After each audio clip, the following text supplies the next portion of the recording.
നിങ്ങളുടെ favourite shows ഇനി ഒരിക്കലും മിസ്സാവില്ല. ഇപ്പോൾ C5 കാണും നിങ്ങളുടെ ഫേവറേറ്റ് ഷോ തികച്ചും സൗജന്യമായി. ശത്രുവിനെങ്ങനെ കീഴടക്കണമെന്നുള്ളത് പട്ടാളക്കാരറിയാം. ഇതിനെക്കാട്ടി വലിയ തീവ്രവാദികളെ ലോകത്ത് പിടിച്ചവനാണ് ഈ ഞാൻ.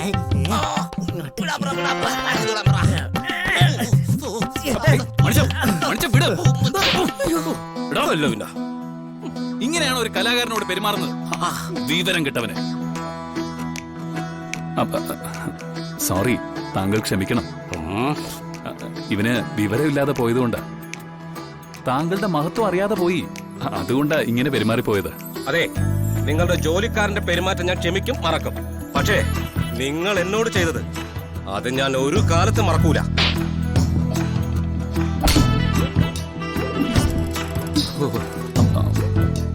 അയ്യോ, ഐ എം എക്സ്ട്രീംലി സോറി. അന്ന് എനിക്കൊരു തെറ്റ് പറ്റിപ്പോയി. മാപ്പ് പറഞ്ഞാൽ ക്ഷമിക്കാൻ മനസ്സുള്ളൊരു കലാകാരനല്ലേ താങ്കൾ. അതുകൊണ്ട് എന്തോ കാര്യസാധ്യത ഉണ്ടെന്ന് മനസ്സിലായി. അതാണ് ഈ കാക്ക പിടുത്തം. ഉണ്ട്. താങ്കളന്ന് ആ 3 പെൺകുട്ടികളുടെ ചിത്രം കാണിച്ചിരുന്നില്ലേ? ഇത് അന്ന് താങ്കൾ വരച്ച മൂത്ത കുട്ടി രാധയുടെ ചിത്രം കൃത്യമായിരുന്നു. ഒപ്പം ഈ 2 പെൺകുട്ടികളുടെ ചിത്രം കൂടി. അതായത് വളർന്നതിന് ശേഷമുള്ള അവരുടെ ഇന്നത്തെ രൂപം എങ്ങനെയാണെന്ന് ഒന്നുകൂടി ഒന്ന് വരച്ചു തരണം പ്ലീസ്. വൈ എന്ന് പറഞ്ഞ് ഒഴിയരുത്. ഒരിക്കലും ഞാൻ വരച്ചിരുന്നു. അന്നത് നോക്കാൻ പോലും നിങ്ങൾ തയ്യാറായില്ല. ഇനിയിപ്പോ എന്നെപ്പോലെ ഭ്രാന്തില്ലാത്ത മറ്റാരെങ്കിലും വിളിച്ച് വരപ്പിച്ചാൽ മതി. പ്ലീസ്, അന്നത്തെ കാര്യത്തിന് ഞാൻ ക്ഷമ പറഞ്ഞില്ലേ? പ്രതിഫലത്തിന് വേണ്ടിയല്ലേ നിങ്ങൾ ജോലി ചെയ്യുന്നത്? ഒരിക്കൽ വരച്ചു കഴിഞ്ഞിരുന്ന ഈ പെൺകുട്ടികളുടെ ചിത്രങ്ങൾ വീണ്ടും വരയ്ക്കുന്നതിന് എന്ത് പ്രതിഫലം വേണമെങ്കിലും ചോദിക്കാം. തരാൻ ഞാൻ റെഡിയാ. ശരി, എങ്കിൽ ഒരു ചിത്രത്തിന് 1 ലക്ഷം രൂപ വച്ച് തരണം. എന്താ, പറ്റോ?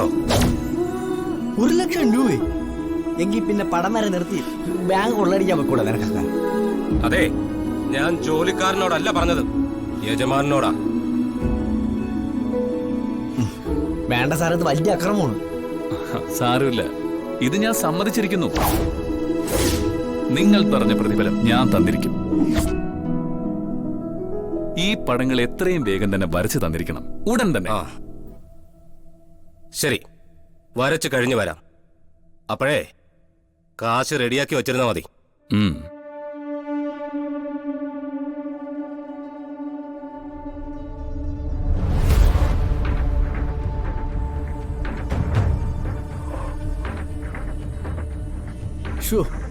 എന്തിനാ സാർ അത്രയും വലിയ തുകയൊക്കെ സമ്മതിച്ചത്? അയാളുടെ കയ്യിൽ മരുന്നുണ്ട് മണിച്ച. അന്ന് രാധയുടെ പടം വരച്ചത് എത്ര കൃത്യമായിരുന്നു എന്ന് കണ്ടതാ ഞാൻ. അതേ വെടിമരുന്ന് ഉപയോഗിച്ച് അയാൾ ദർശനയും സൗഭാഗ്യം വരയ്ക്കട്ടെ.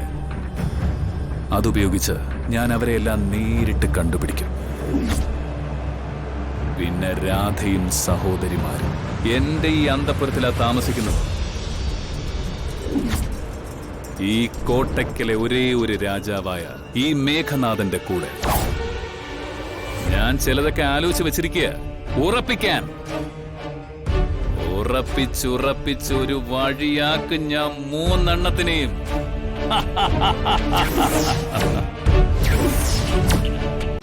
ഡൗൺലോഡ് ചെയ്യൂ C5 ആപ്പ്. കാണൂ എല്ലാ എപ്പിസോഡുകളും സൗജന്യമായി.